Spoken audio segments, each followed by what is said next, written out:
We got Congressman Chip Roy of Texas with us, House Freedom Caucus Policy Chair, House Budget Committee, a crucial player, even when it comes to these international developments. Out of the blue, Congressman, you have this, martial law declared and undeclared in South Korea, trusted confidant and friend of the United States. Provocations from the North, we're told. The president-elect has a good relationship with Kim Jong-un, the North Korean president. How do you think all of this is going to go? I mean, that's something that is going to drop on his plate when he gets into office. Yeah, well, obviously, I need to get briefings and get advised on specifically what's going on. But importantly, this is what happens when you have a total failure and total lack of leadership coming from the White House in the United States. And that's what we've had under President Biden. More lies, more of the same, but weakness around the globe. You can't allow what's been happening in terms of, America's presence, our backing away with respect to our own energy policies that fueled the situation in Ukraine. We've been empowering our enemies, empowering Iran when we should be standing alongside Israel. All of this is destabilizing around the world, and our enemies see weakness.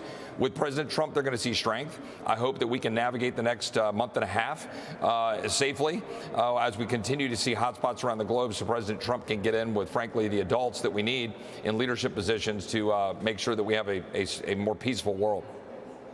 Hope springs eternal to your point, Congressman, but of course in the House, you'll have the thinnest of majorities to try to move forward here. Does that worry you?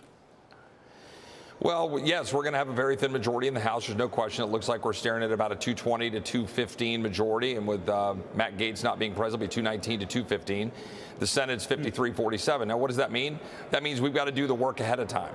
We've got to get in a room and we've got to decide as Republicans, what are we going to do for the American people? And are we going to honor the commitments that the president made and that we made to them? If we don't do that, we will be tossed out on our ear.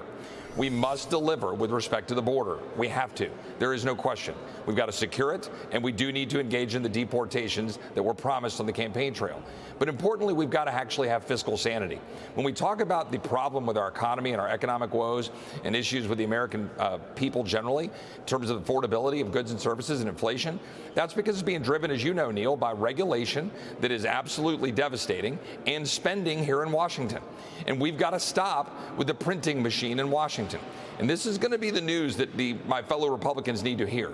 Some of us aren't going to just go along to get along when it comes to business as usual because K Street tells us what we have to do with respect to tax policy. We're going to demand that we reduce deficits. We must do it. And we've got to do that for the American people to deliver on what President Trump ran on.